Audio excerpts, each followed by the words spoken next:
Third stimulus check and third stimulus package. The bill that has your stimulus check in it and everything else that we've been talking about on this channel, like FPC, will be called for a vote early next week in the House of Representatives. That's the great news.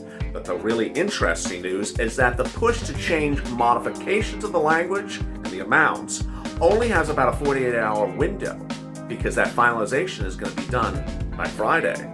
In this video, I express to you the importance to push followers of this channel to get language modification done now by tagging elected officials with this video, because certain language will be finalized by the end of this week, and then we're off to a vote on the bill in both the House and the Senate.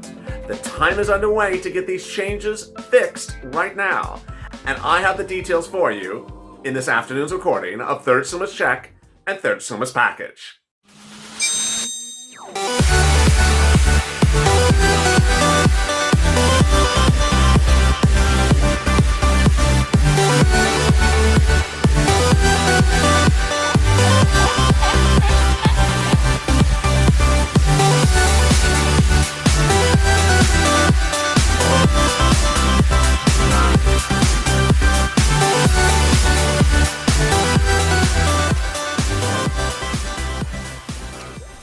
Hey, good afternoon, everybody. This is Afternoons LATE with a continuation of a 3-show programming block. The video right before this check went over the passage of the bill and the routing times of when the bill is going to get voted upon and the approval, the money could land in your bank account. This video, however, goes over the provisions of the bill itself and how we have really only a 48-hour window to change these provisions because the finalization will be Friday. In this video, I go over those details, but first, subscribe to this channel. The subscribe button is in the description and also in the pinned comment. Subscribe because this is the only channel that's going into incredible detail of a upwards of 6,000-page bill with a 30-page summary that only I have obtained a copy of that explains what's in the provisions of the bill. You're hearing this months and weeks before anyone else. Meantime, also consider liking this video. It helps the video appear higher in the ranking. And if you've not become a member, consider becoming a member, Purple Power, Casino VIP, or Purple Hawk. The link to join is in the description, in the pinned comment, and also under the video's title. In this video, I go over what's going on with the negotiations of language and amounts in the third stimulus package, and what is right and what is wrong, and what needs to be fixed, and how soon you have to work on this fix. And with that, let's get to the breaking news. The breaking news is that we really have only 48 hours to work with. Why? Because the House subcommittees are currently working on the bill. What are House subcommittees? The House of Representatives has subcommittees that deal with subject matters, and they're each dealing with their own respective subject matter right now. For example, the business subcommittee is dealing with the business grants and the business loans. And so if they don't like the language, they're modifying the language. If they don't like the amount, they're modifying the amount. If they don't like the eligibility, like who qualifies for it, who can apply, is it retro, is it going forward, they're modifying that language. Well, now is the time to get your insight, your push, your word underway because they have to finalize by Friday. Nancy Pelosi has given them a strict order that they need to finalize their determination on a subcommittee level by Friday because early next week she is ready to call the whole bill for a vote with that modified language. And hence, you need to push right away. So what are the modified words and what are the items that you need to push about?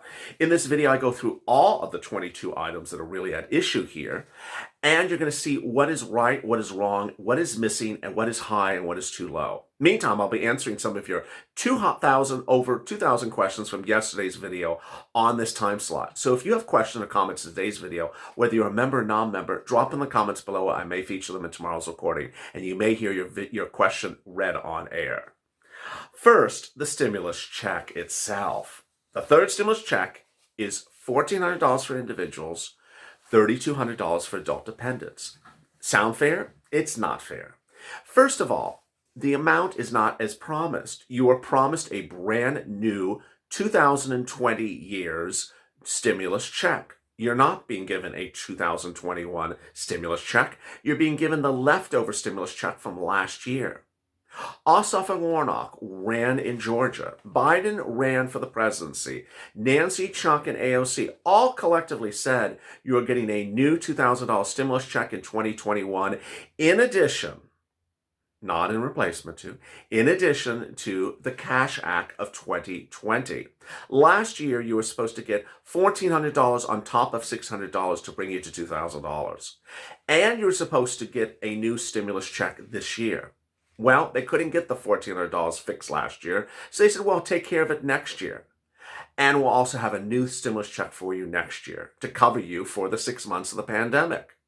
Well, they were reneging on their promise. You need to hold them accountable and say, you promised us $2,000 and $1,400. In fact, Ossoff and Warnock ran on a very distinct, repeated claim that they were going to give you a full $2,000 stimulus check if they're elected to Congress from the state of Georgia. They haven't even been there a week and they're reneging on their promise. So hold them accountable for what they said. The current bill proposal from Joe Biden, $1,400 for individuals, $1,400 for children, and $3,200 for adult dependents. If you're on SSI and SSDI, you would still get a stimulus check, whether you're adult dependent or non-adult dependent, based upon those items. The next item, FPUC. What is FPUC? It's an unemployment boost. It goes on top of your UI and PUA. What were you promised? You were very, very clearly promised by Joe Biden in writing in December after he was elected. $600 a week. He wrote the number. Retroactively, he said the words. Back to July when FPUC expired. In December, Nancy Pelosi promised the same thing. She said, we'll be back and we will give it to you retroactively. The current proposal for Joe Biden is not retroactive. It's not $600 a week. It is $400 a week going forward. Not particularly consistent again. $400 a week to September 2021 is the proposal under the third stimulus package. $400 a week, not retroactive. Hence, you need to push for $600 a week FPUC retroactive, as so promised. UI and PUA would also be extended to September 2021. Rent aid, utility aid, free internet, and free childcare. We don't know much about them, but they're all really quite great news. How do they work? The rent aid would provide rent for 3 parts of the U.S. economy. And this is very good news. First, it would provide rent for low income. Second, for middle class. And third, for homeless people. The rent would be held at the U.S. government. You would apply for it for the rent to be paid right to the landlord. When the federal government attempts to pay the landlord, if the landlord says, I'm not taking it, tough luck, then the federal government would give you the money and you would give the money directly to the landlord. It's a way to go around landlords who don't want to be cooperative. Now, I see a way in which this needs to be changed as well. VP Harris championed her own rent bill in fall of 2020 in the Senate. Her own rent bill said that you also needed an agency set up that would prosecute landlords that do not cooperate with the federal program, because she says you can pass as many rent programs as you want. Landlords don't follow them consistently, and you need to have a federal prosecution of them with a criminal statute. I think she's right. However, is that going to make it into the final bill? This is what needs to be added. Business grants and business loans, number 13 and 14. But before I get to that, let me get to the real obvious situation. SSI and SSDI, Social Security, railroad benefits, and veterans benefits. You know what I'm about to say. Where is it? Haven't heard about it. Now, the 30-page summary of a 6,000-page bill is a summary. Maybe there's more. Maybe there's things that aren't in the summary. But no one in the Biden administration, no document in the Biden administration since December of 2020 has mentioned you. November, extensively. October, extensively. The campaign, extensively. But as soon as we got to December, it went code silence. $200 a month on top of existing SSI and SSDI, Social Security and railroad benefits, plus a new benchmark that increases your benefits each year, and a lifetime increase up to 20%. It was promised on the campaign trail. It was promised after he was elected in transition papers. So where is it? Hashtag SS200. It may not be in there, and that's why you want to ensure that it is put in there. This is in addition to a stimulus check. Hashtag SS200, hashtag FPUC retro, and hashtag MSC. Coming up later in this video, I'm going to go over the other provisions that need to get fixed or the other provisions that don't need to be in there. Meantime, I'll be answering some of your over 2,000 questions in yesterday's video. If you have questions to what you're hearing so far, drop them in the comments below, whether you're a member or non-member, and I'll answer them potentially on air, and you can hear your name on air. Next, business grants and business loans. Don't know much about this. It says a business grant for existing businesses impacted by the pandemic. That's good. And then a business loan to start a new business. That's really good. This is my recommendation. First, the business grants should not be dependent upon or canceled out by prior business grants you got into this pandemic. If you got an EIDL grant of $1,000, you shouldn't be denied a business grant for this time around. Second, the business grant should be tied to the amount of income that you are generating during a good year before this pandemic hit. So during a good year, let's say you were making a profit of $200,000. You shouldn't be given a $1,000 grant to someone other that someone is competing for the same grant as you, only made $400 that same year. Businesses that were more profitable should be able to get bigger grants, and businesses that are smaller shouldn't be able to block you from getting the big grants. It's not particularly fair. Also, business grants should be indicative of the success of the company, and the company was very successful. They should be entitled to a very big business grant. Next, business loans. Business loans should not be blocked because of credit scores or collateralization. That has been the case in the EIDL, but not in the case of the PPP. You don't want to have people denied a business loan because of that low credit score, because people have low credit score during a pandemic, and you don't want it to be denied because they can't collateralize the loan either. Next, hazard pay, public sector, and hazard pay, private sector. Now, hazard pay public sector, Joe Biden has said that he's going to give $300 billion to the state and local, then they'll pay you the hazard pay. Some viewers may like this because ultimately, if you're a public servant, then you're going to certainly get paid, but ultimately the amount you're going to get paid is up to your boss, up to your city or county. But what about the private sector hazard pay?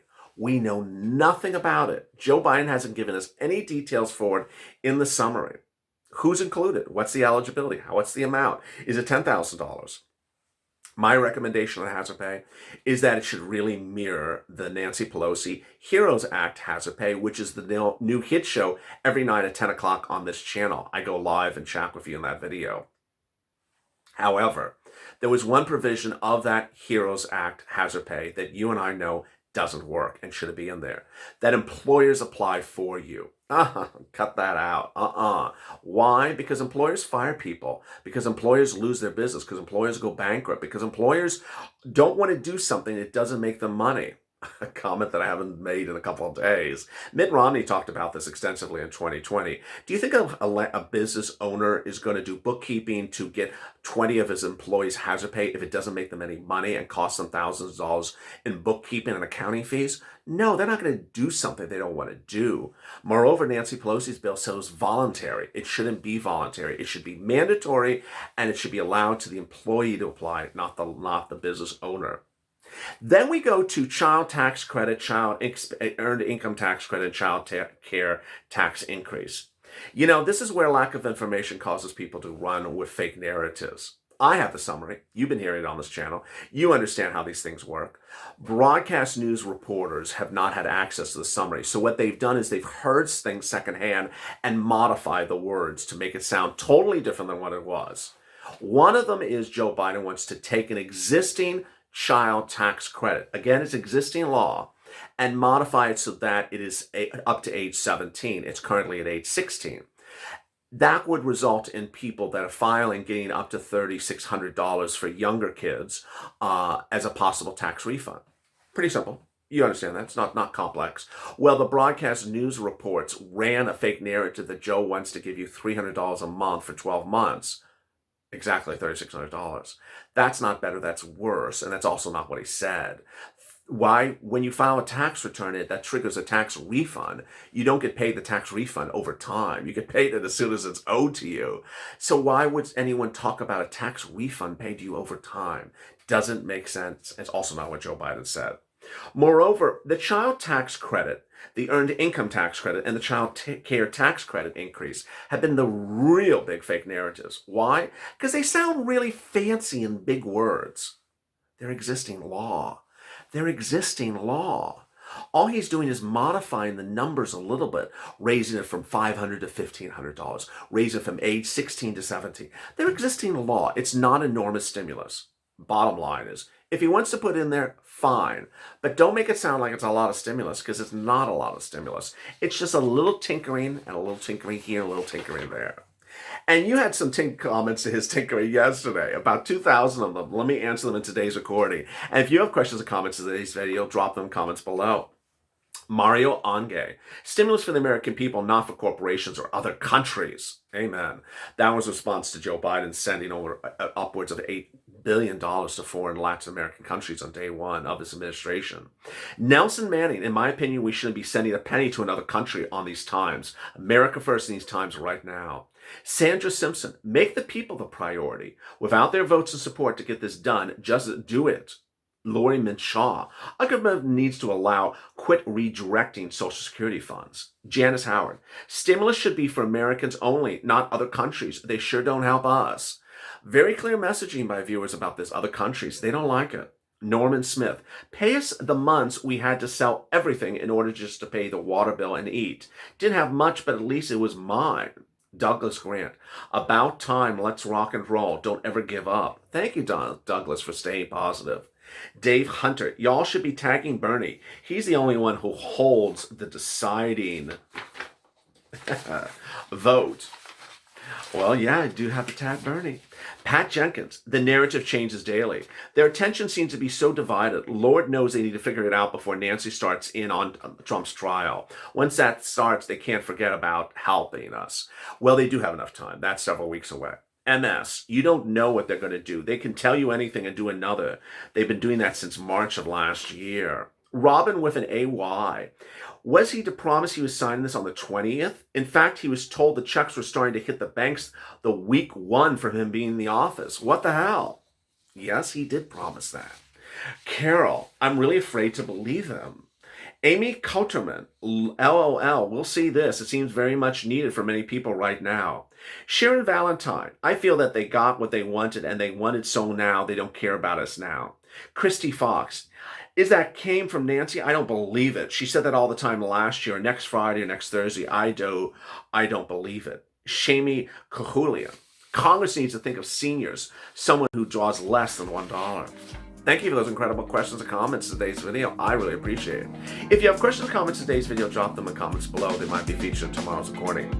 Meantime, coming up next is the continuation of this on being a Mitch.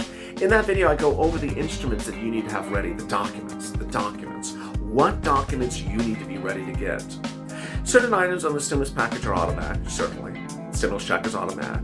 But rent, no. Hazard pay, no. Business grants, no. All these things require you to do something. Other items that are in this third stimulus package, which I didn't mention in this video, are the paid hazard, the paid sick leave, and the college financial aid.